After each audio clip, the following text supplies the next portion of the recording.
Entonces les comparto lo que me envió una editorial, bueno, la editorial iberoamericana, cuando publiqué este librito.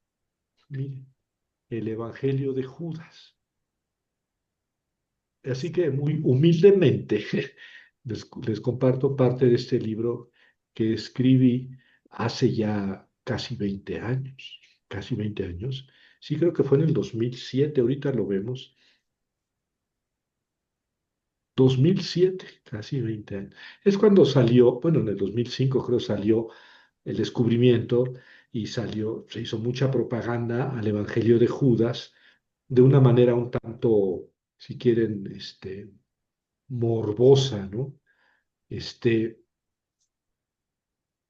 pero a mí me pareció muy interesante. Hice un folleto en el que no lo traduje del copto, lo traduje del inglés. Ese folleto que se llama El Evangelio de Judas está en la buena prensa, y ese se puede comprar digital. Se puede comprar digital en la buena prensa. Por si les interesa, ¿verdad? Se meten a la editorial Buena Prensa. Y digamos, saqué un librito, unas 30 páginas, 20 páginas, 20 o 30 páginas sobre el Evangelio de Judas, pero luego me dijeron en la universidad, mira Javier, pues en la universidad es conveniente que escribas algo más significativo sobre el Evangelio de Judas. Y entonces escribí este libro, tardé como un año, salió en el 2007. Eh, bueno, el prólogo, que es el que, bueno, voy a tomar parte del prólogo para esta exposición. Este, a ver, es que, disculpen que parece que hay alguien en la sala de espera.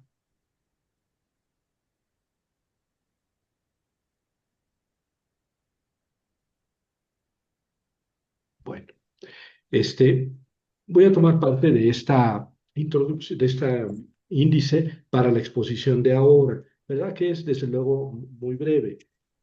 El Evangelio de Judas, pues fue un descubrimiento que se realizó a finales del siglo pasado, ¿verdad? En Egipto, una zona, Egipto es una zona, pues es un desierto cruzado por un río.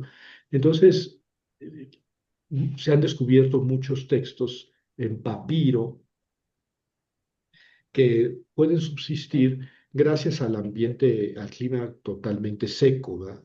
Sin humedad que hay en Egipto, saliéndose del Nilo. Y es un papiro, es una hoja que se hace caña, con una caña que se llama papiro precisamente. Esa caña se abre a lo largo, se extiende como serpentina, se seca y luego se teje como mantel de mesa y se prensa. Y el resultado es un papel, pues no muy flexible, pero flexible, que se puede enrollar, por eso los rollos, se escribía en rollos. Y sin embargo, con poca humedad que haya en el ambiente, ese papel o de origen vegetal se echa a perder, ¿verdad? Y no es casualidad que hayamos encontrado muchos papiros, muchos textos en papiro en Egipto, ¿verdad?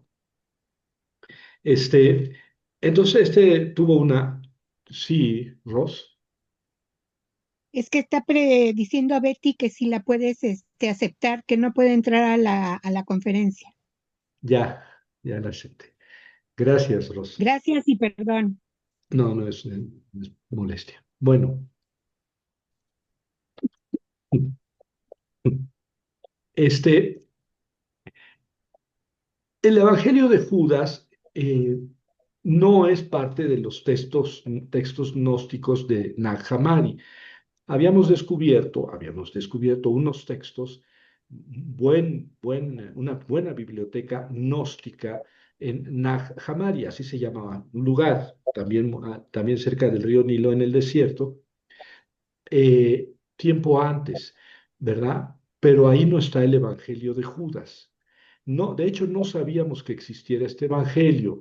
Me parece que si mal no recuerdo, es Ireneo de León quien habla así de pasada de un evangelio de Judas, pero sin darnos ningún detalle. Claro que Ireneo fue el gran, digamos, atacante de los gnósticos en el siglo II, pero no teníamos noticias del Evangelio de Judas. Y este texto fue descubierto junto con otros, ¿verdad? Y fue estudiado eh, por expertos, hay que decirlo, por expertos, y estuvo sin darse a conocer hasta que en el 2005, creo, salió la noticia de la exposición de este Evangelio eh, gnóstico, ¿verdad? Que no es del grupo de Nag Hammadi, pero que también es un evangelio gnóstico muy similar a los textos de Nag Hammadi. Ahora, los textos de Nag Hammadi no es que todos tengan la misma mentalidad. El gnosticismo no es una, digamos, una religión o una doctrina homogénea. Hubo muchos tipos de gnosticismo, ¿verdad? Eh, y claro, claro, todos con una común denominador, que es el que vamos ahorita a exponer, pero con sus diferencias de detalle, ¿verdad? El que expone los gnosticismos de la época es Ireneo de León, ¿verdad? En la segunda mitad del siglo II. Y si ustedes leen los libros de Ireneo contra los herejes, se van a aburrir de tantos sistemas gnósticos que existen. Pero el doctor Quesada se los va a resumir de una manera muy sencilla y breve. Las características del gnosticismo, ¿verdad? El gnosticismo es es una, es un tipo de cristianismo, hay que decirlo, el gnosticismo surgió en el cristianismo. Probablemente bueno, de hecho tiene muchos elementos del Antiguo Testamento, tiene elementos de las religiones mistéricas griegos, incluso si quieren de Irán y del zoroastrismo y todas esas cosas, pero el gnosticismo que conocemos en el siglo segundo es un gnosticismo cristiano.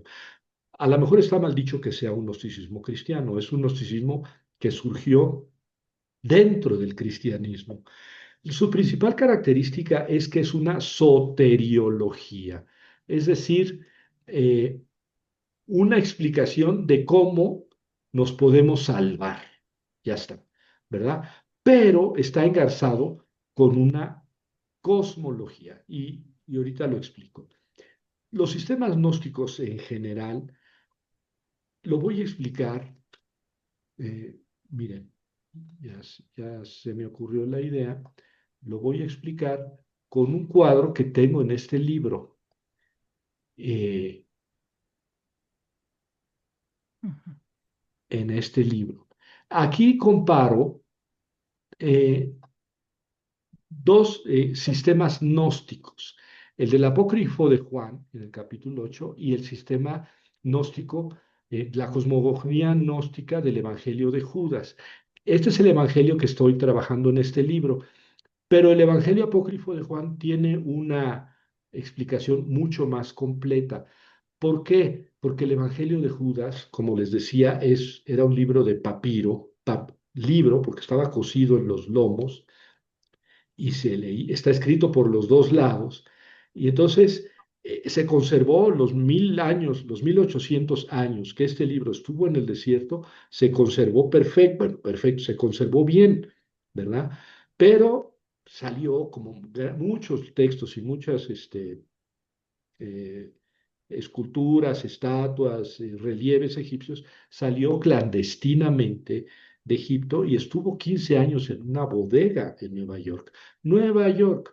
Y en esos 15 años en Nueva York, el texto sufrió mucho más daño que en los 1800 años que estuvo en el desierto. Es un libro escrito a páginas, cosido en el lomo, escrito por los dos lados. Cuando abrieron este libro, se cayó como un rompecabezas. Entonces, los expertos de la National Geographic, o nombrados por la National Geographic, tuvieron que armar todos esos rompecabezas para que, para que diera un texto coherente, ¿verdad? Y sin duda que hubo problemas. que todavía no quedan solucionados, pero lograron armar un texto que resulta coherente con otros sistemas lógicos. Bueno, entonces yo me di cuenta de que el Evangelio de Judas tiene un sistema cosmogónico muy parecido al apócrifo de Juan. ¿En qué consiste? Voy a ir agrandando un poco. ¿En qué consiste? Y de aquí me voy a todos los sistemas gnósticos. Existe al principio un autogenerado. Su nombre lo dice. Él no fue generado por nadie, se autogeneró, ¿no? Es el Dios supremo, el Dios del que nadie puede hablar porque no alcanza las palabras a describirlo. Pero de él surgieron cuatro luminarias, dice el Evangelio Apócrifo de Juan: Armosel, Oriel, Dabeitai y Elelet. Cuatro luminarias, ¿verdad? El Evangelio de Judas apenas habla de cuatro ángeles, ¿verdad? Y el texto está averiado.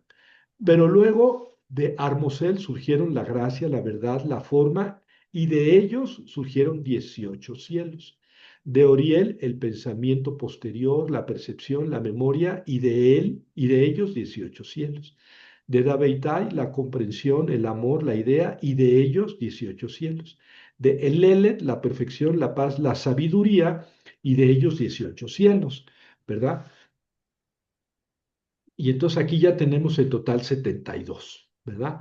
Cada eón forma seis cielos, son tres eones, perfección, paz, sabiduría, seis cada uno, 18 cielos.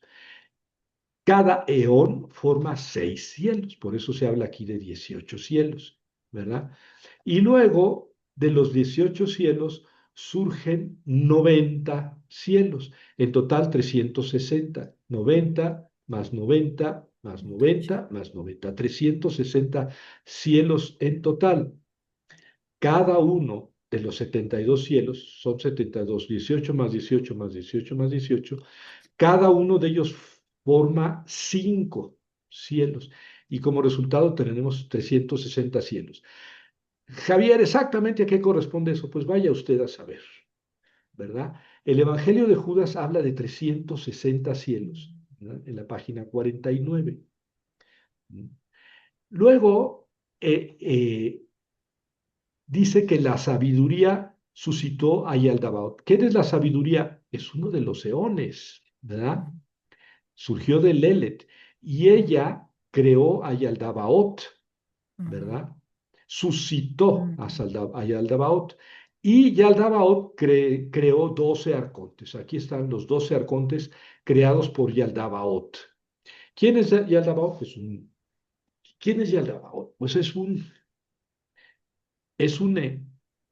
alguien suscitado por la sabiduría. Miren que la sabiduría, la Sofía, desobedeció la disciplina de los dioses y ella suscitó a un dios, no cielos, sino a un dios. Y Aldabaoth nació de una desobediencia de sabiduría, ¿verdad? Y Aldabaoth creó 12 arcontes.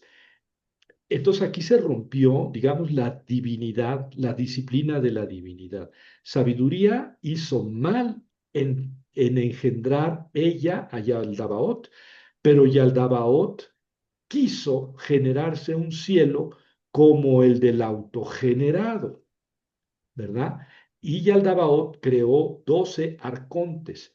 Arcontes quiere decir jefes, arjontes, ¿verdad? Y Yaldabaoth creó también al ser humano, ¿verdad? Los arcontes crearon el mundo material, mientras que Yaldabaoth directamente creó al ser humano. Los 12 arcontes crean el mundo y Yaldabaoth crea al ser humano. Esa es la cosmogonía del Evangelio apócrifo de Juan. Muy similar es la del Evangelio de Judas, pero tenemos muchos cachitos que no podemos reconstruir. Sabemos de cuatro ángeles que corresponderían a ellos cuatro, las cuatro luminarias. Se habla de 360 cielos que corresponden a estos cuatro. Dos ángeles gobiernan el caos y el inframundo, ¿verdad? Nebro, por un lado, y Yaldabaoth y Saclas, por otro lado. Vean que el nombre coincide. Aquí se llama Yaldabaoth Saclas.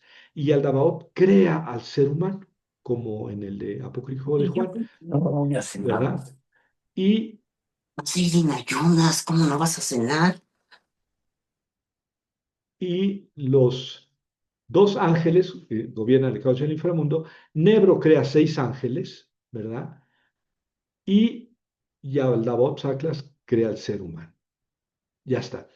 Como ven, no coinciden exactamente, sobre todo porque no tenemos partes del Evangelio de Judas. Hay muchos fragmentos que están rotos, ¿verdad? No, no los tenemos. Aquí por aquí tengo que... Aquí en el libro les pongo el texto en... Así está más o menos una página, ¿verdad? El texto, esto es copto. ¿Verdad? Y así dice, pero luego en el renglón 27 está eh, totalmente echado a perder y en la siguiente página vean, ¿verdad? No podemos reconstruir muchas partes. Y así está todo el Evangelio de Judas. Aparece una página en español y en el frente aparece el texto copto, ¿verdad? Pero vean cómo hay muchas partes que nomás las tenemos que suponer. Y bueno, y esto refleja por qué estamos ante un texto difícil. Pero, bueno, voy a volver a la cosmogonía, porque la cosmogonía nos refleja mucho del sentido teológico o filosófico, si quieren, de los gnósticos, ¿verdad? Bueno, Yaldabaoth, por desobediencia, crea al ser humano y también por desobediencia surge el mundo material, este mundo, ¿verdad? Es decir, este mundo surge como imagen del mundo celestial, pero surge por una desobediencia de un Dios, digámoslo así, que quiere tener, así como el autogenerado tiene su corte celestial, y Aldabaoth quiso crear sus adoradores y creó el mundo material, pero vean quiénes son los creadores del mundo material. Yabel Adonaios, Sabaoth, que es Adonai, el Dios de los hebreos, Caín, Abel, ¿verdad? En tanto que acá en el Evangelio de Judas los creadores son Set, Cristo, Galila, Joel, y Adonaios. ¿Ven? Muy- entonces el mundo material y el mundo humano es un mundo falso, salido de las reglas de la creación, ¿verdad? Cuando Yaldabaoth crea al ser humano, el autogenerado tiene compasión del ser humano y al mismo tiempo que Yaldabaoth hace al ser humano, el autogenerado sopla su espíritu en él. ¿Mm? Entonces aquí ya tenemos una antropología. El ser humano es el resultado de Yaldabaoth, digamos así, un dios malo, y del autogenerado, un dios bueno. Pero el resultado es que este ser humano tiene en su ser el espíritu del autogenerado. Entonces, cuando el ser humano entra en su más profundo yo, en su ser, aspira a este Dios, ¿verdad? A este Dios. De hecho, los gnósticos son seres humanos que han aprendido que dentro de ellos está la chispa del autogenerado. ¿En qué consiste la salvación? La soteriología. Ya ven que la cosmogonía tiene que ver mucho con la antropología, ¿verdad? Y esta con la soteriología. ¿Cómo se salva el ser humano? Haciendo caso de la chispa interior del autogenerado. Entonces, Yaldabaoth y los suyos, Yaldabaoth y los mundos, los arcontes inferiores, los jefes inferiores al mando de los cuales está Yaldabaoth, quieren la destrucción del ser humano cuando éste muera. Pero el alma del ser humano, que es el espíritu del autogenerado, cuando muere, quiere ascender hasta el autogenerado. ¿Y quienes no quieren que ascienda? Estos. ¿Sí? Adonai y todos ellos son los dioses bellacos, los dioses malditos, que no quieren que el ser humano llegue al autogenerado. Por tanto, los gnósticos preparan a sus hermanos gnósticos con las doctrinas necesarias para que cuando mueran puedan irse con el autogenerado. ¿Ven? Entonces, en realidad, el sistema gnóstico es un sistema soteriológico. Soter quiere decir salvador. Soteriología, el tratado de la salvación. Bueno, los sistemas gnósticos son en realidad soteriológicos. ¿Y quién es Cristo? ¿Verdad? ¿Quién es Cristo en los sistemas gnósticos?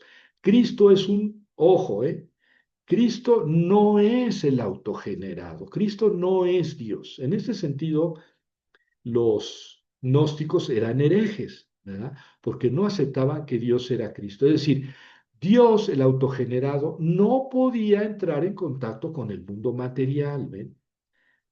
Son dos mundos apartes. Entonces, el autogenerado Dios no puede estar en contacto con el ser humano. Por tanto, Cristo no puede ser Dios. O es Dios o es Cristo. ¿Ven? Es decir, ¿es Dios con apariencia humana o es un hombre común y corriente que enseña a sus hermanos que tienen una chispa divina y que al morir tienen que ascender? Y eso tratan los principales sistemas gnósticos, ¿verdad? Cristo no es Dios, Cristo es un maestro y nos vino a decir cómo al morir tenemos que ir ascendiendo por los diferentes cielos hasta llegar al autogenerado, ¿verdad? Entonces, ahí es una cristología, ¿verdad? Pero ojo, para el Evangelio de Judas, Cristo, en el texto que forma el Evangelio de Judas, Cristo no es un ser humano, es Dios con apariencia de ser humano, ¿verdad? Para muchos gnósticos, Jesús en la cruz no muere, muere otra persona sustituta de Jesús, porque Dios no puede morir ni puede sufrir. Entonces, el que muere en la cruz es otro sustituto. Así explican algunos sistemas gnósticos la muerte de Cristo. Otros dicen, no, Dios utilizaba el cuerpo de Jesús, la persona de Jesús. De hecho, aquí en el Evangelio de Judas, Jesús a veces se presenta a sus discípulos como un niño. Sí, como un niño. ¿Por qué? Porque Jesús no tenía un cuerpo definido. ¿Por qué? Porque no era un ser humano definido. Entonces los gnósticos resuelven de diferentes maneras esta humanidad de Cristo, ¿verdad? Y como pueden ver, los sistemas gnósticos son escatológicos, ¿verdad? Es decir, al final el ser humano muere y tiene que ascender al autogenerado. ¿Cómo lo va a hacer? Mediante las fórmulas mágicas que los gnósticos enseñan a sus discípulos. ¿Mm? Bueno, esto es en general los sistemas gnósticos. Son muchos sistemas gnósticos con pequeñas o grandes diferencias entre ellos, pero yo quise resumir, digamos, todos los sistemas gnósticos en esta exposición. El sistema gnóstico defendido o presentado por el Evangelio de Judas, pues es un sistema del que tenemos poco contacto por sí mismo, poco conocimiento. Lo podemos comparar con el que presenta el apócrifo de Juan. Ahora bien, ustedes saben que Judas en el Evangelio en los Evangelios, poner esto al derecho. Ustedes saben que en los Evangelios Judas es el traidor, ¿verdad? Pero, claro, se puede defender que el Judas de los evangelios fue libre y decidió entregar a Jesús y por tanto es culpable, ¿no?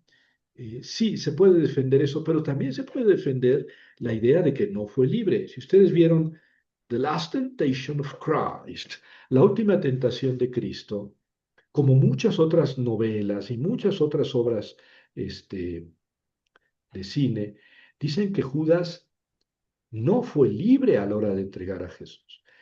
Por ejemplo, en la última tentación de Cristo, Jesús le dice directamente a Judas, yo quiero que tú me entregues. Y Judas le dice, no, Señor, yo no te puedo entregar si yo te amo. Precisamente por eso, tú eres el que me debe de entregar, porque me amas. Entonces, Judas lo hace. Claro, esa película no es gnóstica, pero esta idea de que Judas no fue a libre a la hora de entregar a Jesús es muy común, ¿verdad? Judas actuó así. De hecho, cuando Jesús dice, el Hijo del Hombre se va, como está escrito de él, es decir, estaba escrito. Entonces ahí ya se cuestiona, o tenemos derecho a cuestionar la libertad de Judas. Por otro lado, Judas, según el Evangelio de Mateo, fue con los sumos sacerdotes, les pidió dinero a cambio de entregarles a Jesús, no de que lo mataran. Y cuando los sumos sacerdotes o los enviados de los sumos sacerdotes aprendieron a Jesús y lo condenaron a muerte, dice Mateo que Judas fue a entregar el dinero. Es decir, Judas no quería, no tenía la intención de que lo mataran, ¿verdad? Y cuando lo condenaron a muerte fue a entregar el dinero. Y ellos no quisieron aceptar el dinero y Judas fue y se ahorcó. Es decir, aquí tenemos un atenuante, aunque estemos en contra del suicidio, hay un atenuante. Judas dijo, yo no quería que mataran a Jesús y se ahorcó, ¿verdad? Otra historia es Lucas en los Hechos de los Apóstoles, dice que Judas compró un terreno con el dinero y luego se mató ahí. Puede ser suicidio o simplemente se cayó y se mató, como decimos en español. ¿Verdad? El caso es que Judas, bueno, cuando Jesús dice en el Evangelio de Juan, Judas, lo que vas a hacer, hazlo pronto, mm, da la impresión de que Jesús lo empuja a que haga algo, ¿verdad? Pero bueno, no defiendo a Judas porque este, el hecho de que él se haya arrepentido y haya dicho, pequé entregando sangre inocente cuando entregó las monedas, quiere decir que hizo lo suyo. Bueno, porque quiso hacerlo. Juanito en el Evangelio de Juan dice, es el único que dice cuando María lava los pies de Jesús y los unge con perfume muy caro. Judas se enoja, se molesta porque se pudo haber ahorrado ese dinero y dárselo a los pobres.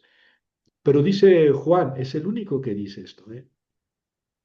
Dijo esto Judas no porque le interesaran los pobres, sino porque era ladrón y robaba y tenía la bolsa y robaba de lo que se echaba en ella. De hecho, cuando Jesús le dice, lo que vayas a hacer, hazlo pronto, los que estaban ahí pensaron que le decía que diera algo de limosna, porque era costumbre, o es costumbre en el judaísmo, cuando hay grandes fiestas, dar limosna. Y entonces pensaron que Jesús le decía a Judas, ve a dar limosna. El caso es que Jesús está confirmado por Juan que tenía la bolsa de los apóstoles y que era ladrón, así lo dice Juanito, era ladrón y robaba dinero. Entonces, nada extraño que pidiera dinero por entregar a Jesús. ¿Por qué lo entregó? Probablemente porque estaba desilusionado de él, no era el Mesías que él pensaba, o vaya usted a saber por qué. Este, pero claro, Juan dice, era ladrón. Y podemos arguir, bueno, si era ladrón, pues entendemos, pues sí, fue un libre, fue una persona libre que por codicia mató, entregó a Jesús. Por el otro lado está la otra reflexión más teológica que es, eso estaba escrito, así tenía que suceder, ¿verdad? Entonces ya también ahí, por ese lado, Bueno, es que es una manera de decir de la Biblia, ¿verdad? Tenía que suceder muchas veces, pero cuando se dice en la Biblia que eso tenía que suceder porque así estaba escrito, no se está diciendo que la persona que lo hizo no fuera libre, ¿verdad? No me voy a meter en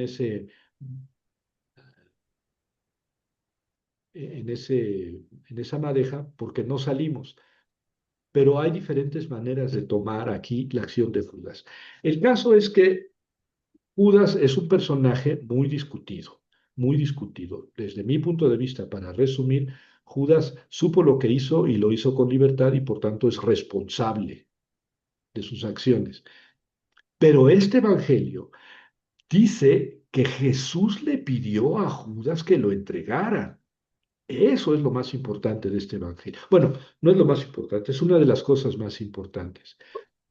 Jesús le dice a Judas, tú me tienes que entregar, como aparece en la última tentación de Cristo en la película. Claro, la última tentación de Cristo se escribió mucho antes de que se descubriera el Evangelio de Judas, ¿verdad? Pero este Evangelio muestra que esta tendencia a disculpar, entre comillas, a Judas es muy antigua. El Evangelio es del siglo II. Y ahí dice que Jesús le dijo a Judas, tú vas a liberar al hombre, tú me vas a liberar del hombre que me cubre. Fíjense, tú me vas a liberar del hombre que me cubre. Entonces Jesús le pidió a Judas que lo entregara. ¿Mm? Por eso la comunidad gnóstica consideró que Judas era, digamos así, un santo gnóstico. Y entonces, para los gnósticos, Judas fue el gran discípulo de Jesús. Y de hecho, en este libro, Judas es el gran discípulo de Jesús. Judas se ríe de los demás discípulos. Son medio tarados, no entienden la profundidad de las palabras de Jesús. Y entonces Jesús, al ver que Judas es el que mejor lo entiende, es al que más le explica, ¿verdad? ¿Quién conservó las enseñanzas profundas de Jesús? Judas. Por eso se escribe este evangelio. ¿Sí, Jaime? Profesor, pues de hecho en los evangelios, que se dice, bueno, no recuerdo si de los evangelios, pero por ahí leí que Judas fue el más preparado, independientemente de lo que nos está explicando. Hay una versión, no recuerdo bien si está dentro de alguno de los evangelios, que era el más preparado, y de hecho era el que llevaba pues, el control de los dineros que manejaba el grupo de Jesús, o no fue así. Sí. Sí, Judas era el que llevaba el control del dinero. Eso dice Juan, el Evangelio de Juan. Ah, en el evangelio. Mateo y Marcos y Lucas no dicen eso. Esa Ah, noticia la tenemos por Juan. Que Judas fuera el más preparado, eso nunca se dice, ¿eh? En ningún lado de los evangelios. En este sí. Pero así son los evangelios gnósticos, así son. La próxima semana vamos a hablar del Evangelio de María Magdalena. Y en el Evangelio de María Magdalena, la discípula, adivinen quién es el discípulo gnóstico más aventajado, es María ujú, Magdalena, ¿verdad? Entonces, al final del Evangelio de María Magdalena es la que enseña a los demás discípulos aquellas enseñanzas profundas que Jesús le dijo a ella, pero a los demás no. Estaban celosísimos. ¿Cómo te dijo esas cosas a ti, no a nosotros? Ah, pues ya ven.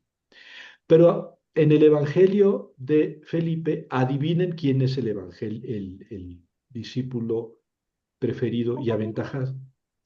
¿Eh? Felipe. Es Felipe, ¿verdad? En el Evangelio así pasa en los evangelios gnósticos. No, esto no quiere decir que los gnósticos creyeran a pie juntillas que Judas era el discípulo gnóstico. No, cualquiera de los evangelistas pudo haber sido tomado como el discípulo gnóstico predilecto.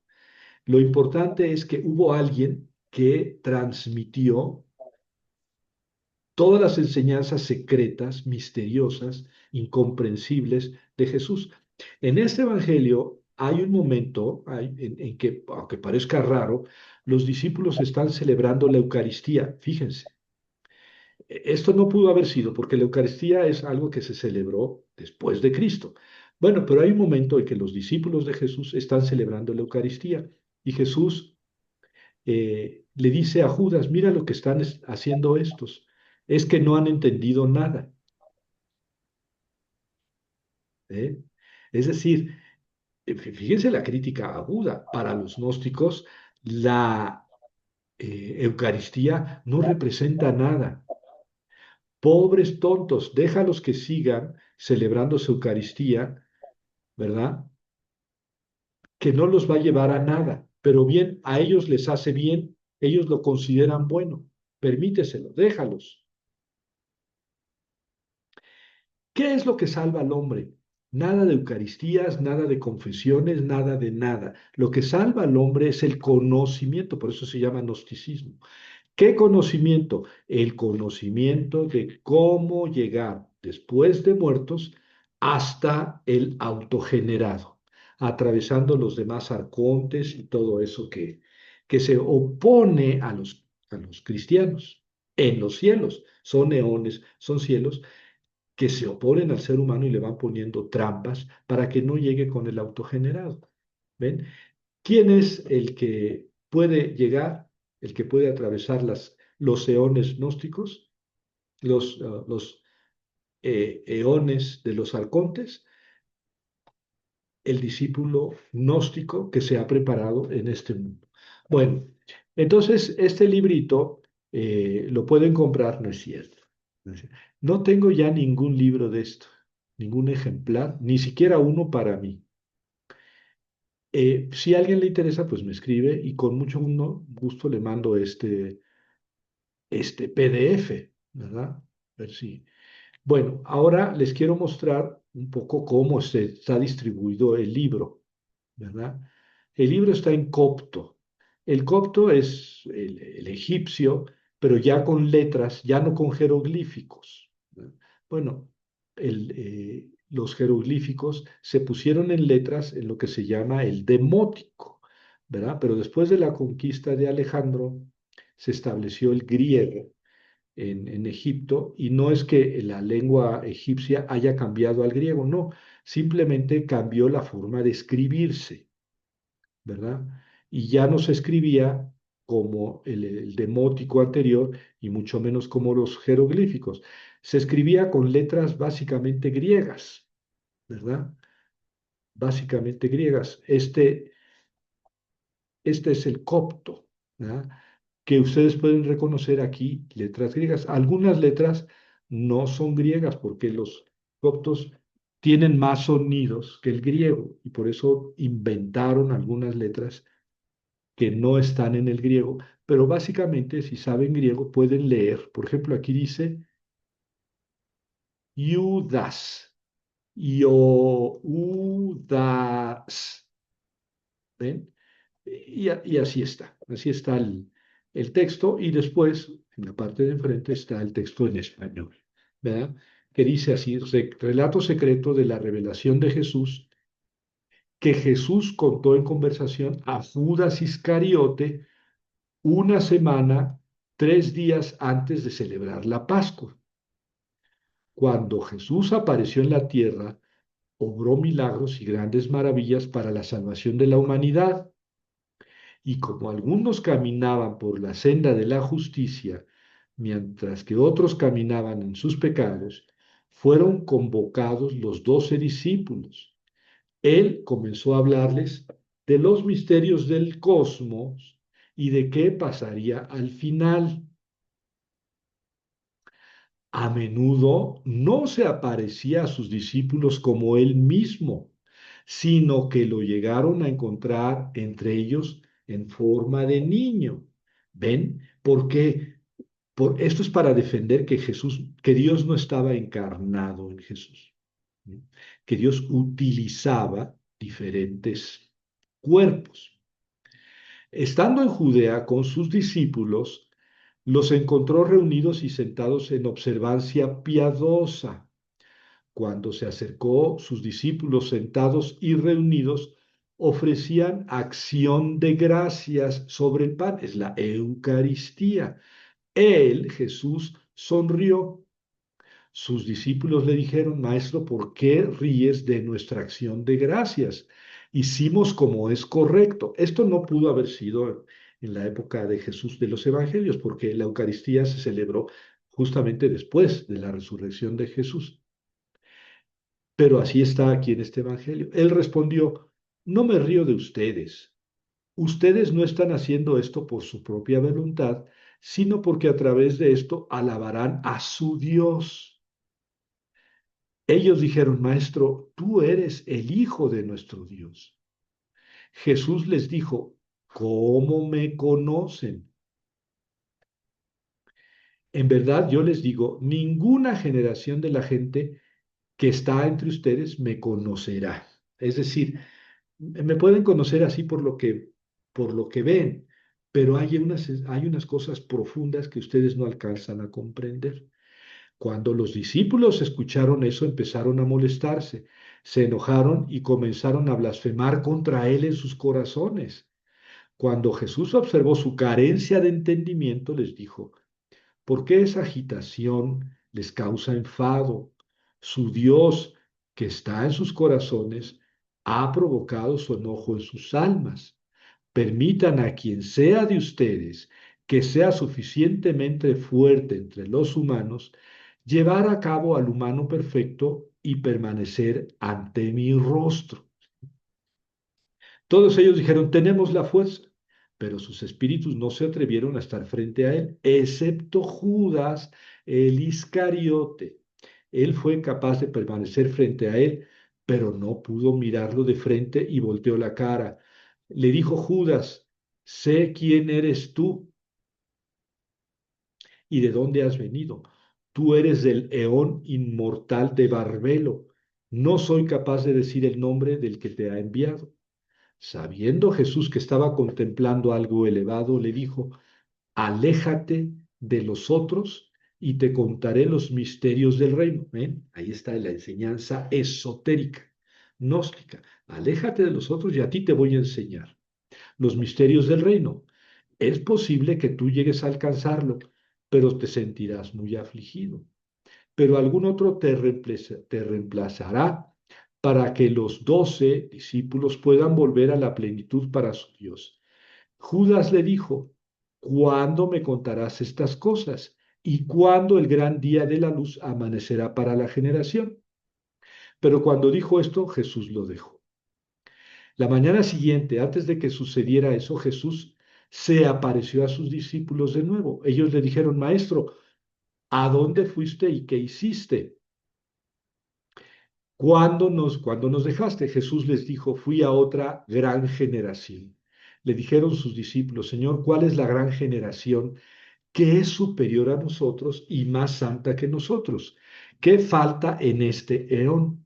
Cuando escuchó eso, Jesús sonrió y dijo, ¿por qué están pensando en sus corazones en la generación fuerte y santa? En verdad les digo, ningún nacido de este eón verá esa generación. Ninguna cantidad de ángeles de estrellas gobernará sobre esa generación y ninguna persona nacida mortal puede asociarse con ella porque esta generación, etcétera. Bueno, no le voy a seguir, aunque no es un texto largo, es un texto bastante corto, pero así sigue y después ya le va explicando los misterios cosmológicos de los que hablé al principio, por eso ya no me detengo en ello.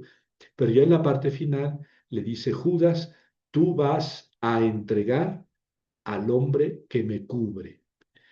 Fíjense que en ese caso Judas pues no mata a Jesús porque Jesús es Dios. Lo que Jesús le dice a Judas es, tú mata al hombre que me cubre. ¿Verdad? Entonces esto ya es una, digamos, una dispensa en cierta forma del acto que realiza Judas. Esto en este Evangelio de Judas.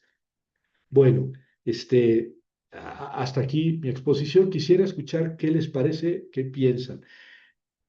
Es un evangelio apócrifo. La próxima semana hablamos de otro evangelio apócrifo gnóstico como este, y luego vamos a cerrar con el evangelio apócrifo de Tomás, que es anterior a estos dos y que no se puede calificar como gnóstico. Esa es mi teoría. El Evangelio de Tomás no es exactamente gnóstico, pero ya lo leeremos. ¿Algún comentario? Profesor, ¿y se tiene idea de quién escribió esto, este evangelio? No, no. Gnóstico, algún gnóstico, eso queda clarísimo. ¿Quién? No aparece por ningún lado. Al final dice Evangelio de Judas, ¿verdad? Como si Judas lo hubiera escrito, pero pues ese es un evangelio gnóstico. El gnosticismo surgió en el siglo II. No tenemos textos gnósticos del siglo I, surge en el siglo II. Hay algunas palabras, algunos conceptos del gnosticismo que aparecen incluso en el Antiguo Testamento. Por ejemplo, la sabiduría tiene algo que ver con la sabiduría del Antiguo Testamento. En Pablo habla de los arcontes, Pablo, habla de los arcontes, de los diferentes eones, pero Pablo no se enfrenta a un sistema gnóstico. Eh, el gnosticismo aparece en el siglo II. Entonces, Judas no pudo haber escrito esto. Judas, el discípulo de Jesús, imposible que hubiera escrito esto. Son los discípulos gnósticos del siglo II los que en nombre de Judas escriben este texto. Sí, gracias, profesor. ¿De qué, Betty?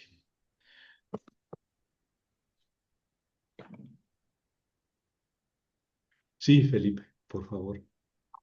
Hola, doctor, buenas noches. Buenas noches. Fíjese que la versión que tengo es anterior a la de la edición de La Buena Prensa.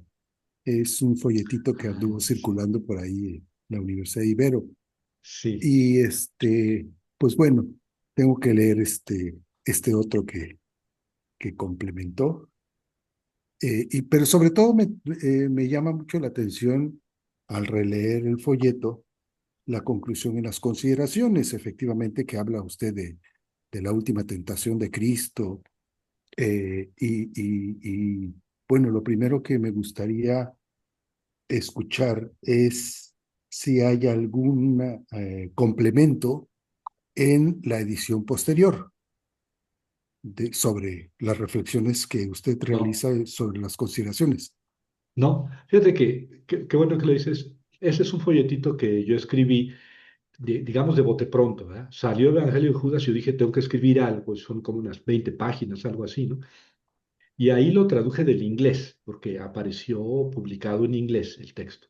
Entonces yo lo traduje al español, de ahí, y le hice una introducción, un comentario inicial, y después ya, como yo tenía que estar haciendo la edición, y dije no, y entonces se lo di a Buena Prensa, ¿no? Buena Prensa sacó el folleto exactamente igual que este, con los mismos errores de ortografía y de dedo. Y después lo puso en digital, y la ventaja es que en digital es eterno, lo pueden pedir a Buena Prensa, creo que en mis tiempos costaba 15 pesos, ha de estar costando 30 pesos. No tiene ninguna diferencia con este folleto inicial que tú comentas. Aunque el esquema que nos muestra No está no ahí, aparece, no está ahí. No, es que ya es parte de la edición. Ahora, tampoco está el texto.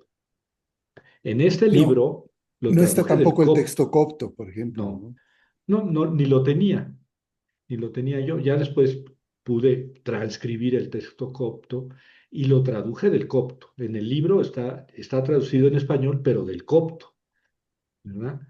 Este, y ese es el libro sí es una obra mucho más completa, bastante más completa, pero los dos folletos son básicamente iguales.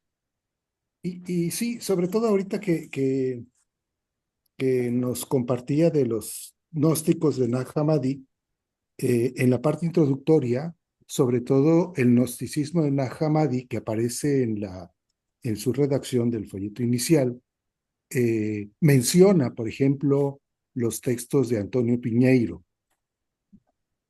Sin embargo, recientemente él mismo escribe un texto que se llama Gnosis. Eh, no sé si en ese sentido habría algún complemento en este tenor. Y no lo Eso sé. primero. Eso primero. Y lo segundo, pues tiene que ver con las categorías, por ejemplo, de los eones. Evidentemente el gnosticismo pues tiene una gran influencia platónica, pero como tales sí serían propios del gnosticismo cristiano. Que los eones, Sí, así, son dos cosas, pero ya, bueno, la segunda, esto de los eones, bueno, de esos habla Pablo, ¿verdad? Eh, pero no, Pablo no se enfrentó. Para Pablo a veces los tronos, dominaciones, principados, potestades son arcontes, ¿verdad? Pero a veces en sus cartas son enemigos de los seres humanos, pero a veces son amigos. A veces fueron ya vencidos por Cristo y a veces van a ser vencidos cuando venga Jesús por segunda vez. Esto demuestra que Pablo no se enfrentaba a un sistema gnóstico definido. Entonces, si bien hay elementos anteriores, digamos la coagulación del gnosticismo como diferentes sistemas muy similares entre sí, pero diferentes, es en el siglo II. Y el encargado, el padre de la iglesia que más los combatió fue Ireneo de León. Eh, También encuentran sus libros en la internet. Se llama Contra las herejías. Son sendos librotes y uno se aburre de ir leyendo las diferentes doctrinas o enseñanzas gnósticas, ¿verdad? Son diferentes, pero a final de cuentas tienen un común denominador. Sí, Piñeiro, él ha escrito mucho sobre el gnosticismo. Yo lo recomiendo ampliamente, pero no estrictamente. Yo no sé si escribió él algo sobre el Evangelio de Judas, fíjate, ahora que lo dices, no lo sé. Tiene libros sobre el gnosticismo. Analiza casi cualquier libro gnóstico que te puedas imaginar a profundidad, ¿verdad? Pero no sé si hizo algo sobre el Evangelio de Judas. No lo sé, porque él ya tenía esos libros publicados cuando apareció el Evangelio de Judas. Probablemente sí lo trató en otro texto.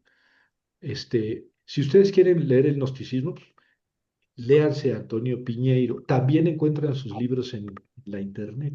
Y si no me escriben, oye Javier, mándame los libros de Piñeiro, se los envío. Yo los tengo digitales, con mucho gusto. Bueno, gracias, eso. doctor. ¿De qué? A ti, Felipe. Yo creo que aquí terminamos. Me dio mucho gusto verlos. Espero que les Sí. haya parecido interesante la temática. La próxima semana, el Evangelio de María Magdalena. También pueden poner ahí en la internet Evangelio gnóstico de María Magdalena y se lo va a arrojar en cualquier lengua. Si vienen con ese texto leído a la conferencia, pues dialogamos más sabroso. Es más, yo me callo y tú hablas. Ah, pues muchas gracias por darme un espacio. Mi nombre es Napoleón Santos. Soy del sur de Veracruz. Brevemente, si me